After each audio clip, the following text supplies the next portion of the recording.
Well, what is going on, everyone? Welcome back to Kitchen Table TCG. My name is Louie. I hope you're having yourself a fantastic day. I'm going to take a break from cracking open. I think I may have ordered too much Shrouded Fable. What do you think? I may have ordered too much Shrouded Fable. We're going to take a break from me cracking open collections for just loose packs to save space to talk to you all about Magic the Gathering and in 2025.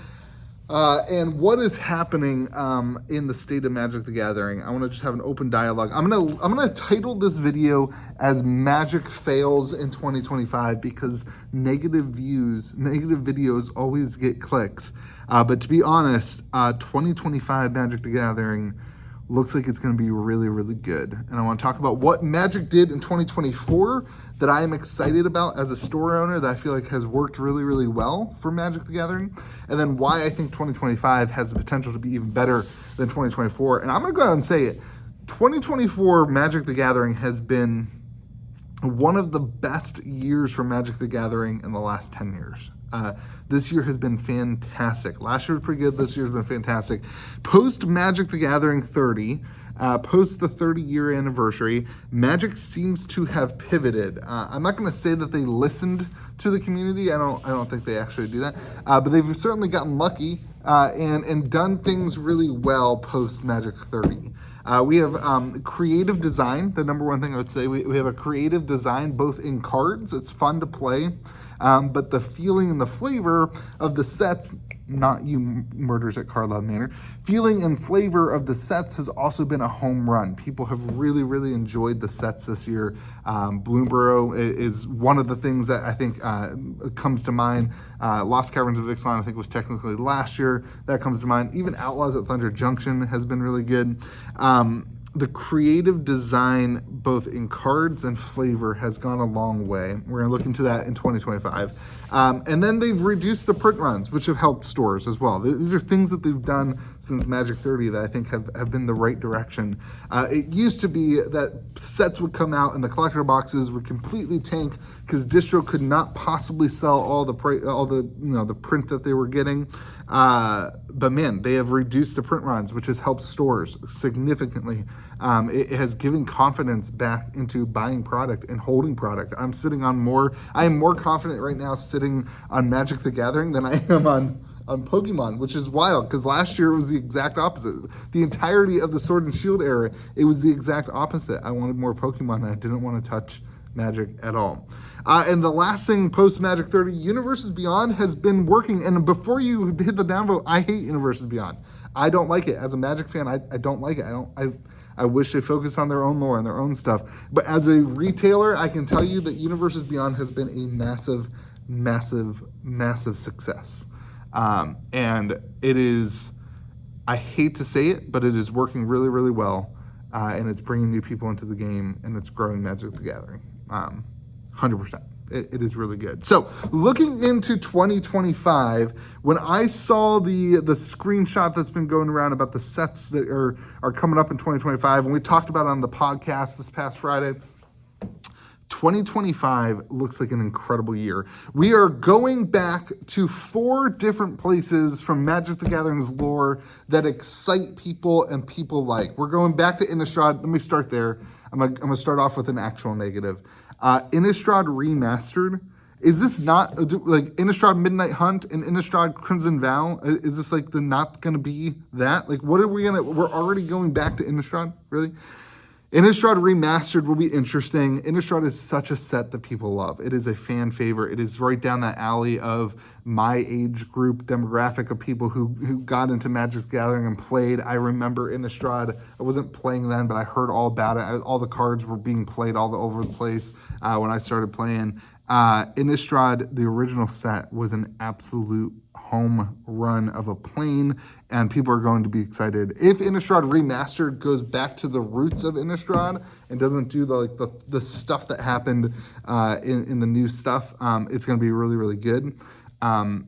It is not as iconic as like a card wise as like a Dominaria or Ravnica remastered, but I think it will bring in the flavor people for sure. So Innistrad remastered, I'm a little bit of a on board, or I'm a little on the fence on.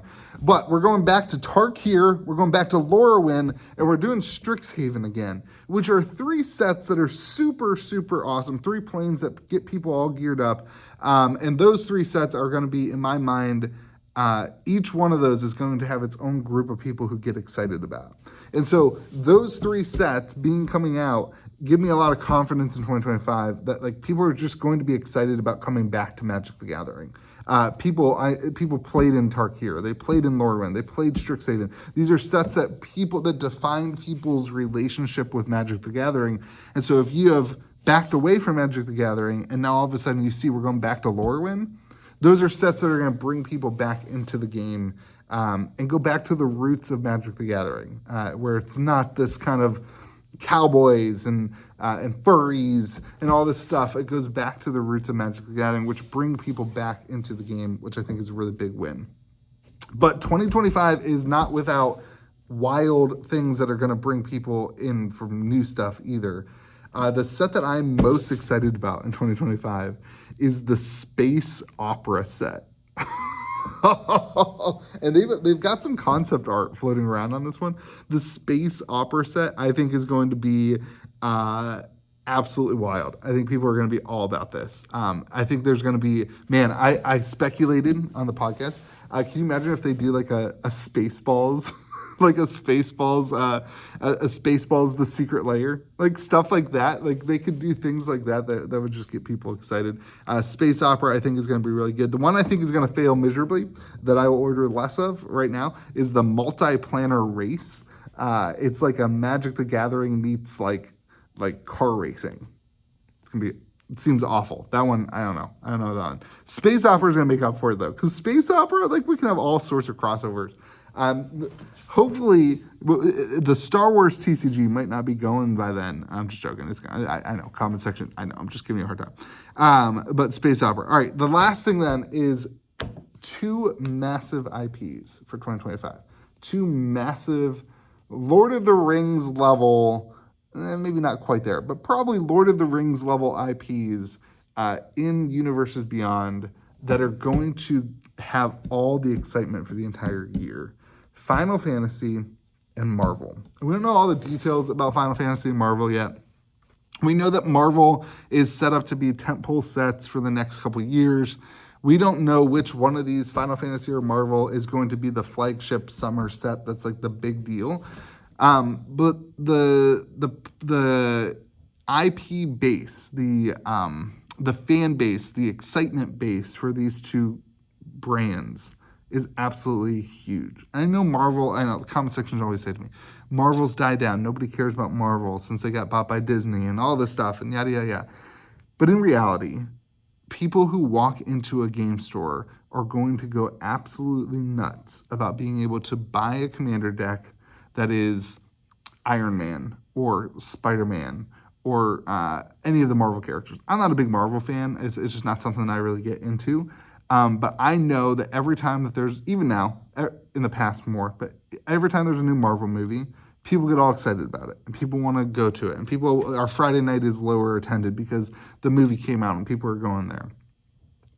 And not only do you have the Magic the Gathering fans the average Magic the Gathering fan will go and play this set. I know, you and I don't like it, I get it. But the average Magic the Gathering fan is going to they're going to like playing as Spider-Man. It's going to be their thing. They don't care about the lore. They're not old like us. But not just them, but the people who don't play Magic the Gathering. This worked so well with Lord of the Rings. Not for Assassin's Creed. It didn't really work much for there. For Lord of the Rings, for Fallout. People who were ever on the fence, who had friends who played Magic the Gathering, who played Commander.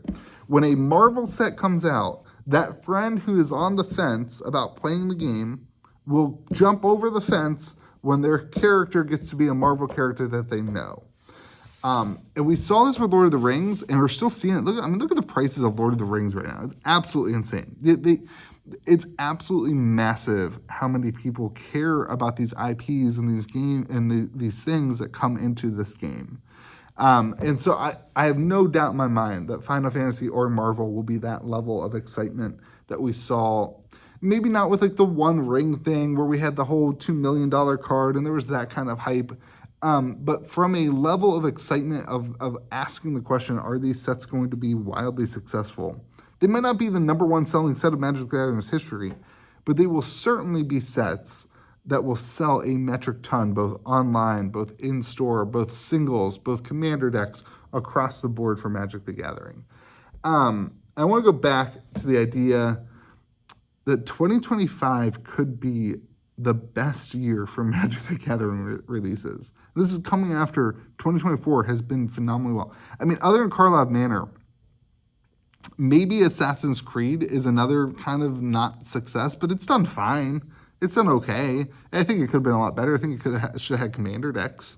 But other than that, I mean, this year has been an absolute home run. But when I look at 2025, man, I just think this is gonna go crazy. There are gonna be a lot of people who come back to the game in 2025. Let me know if I'm just on copium. I don't know. Let me know. I think 2025 looks really good for Magic the Gathering. I hope you have yourself a fantastic day. Remember to be kind to the people around you. We'll see you again next video.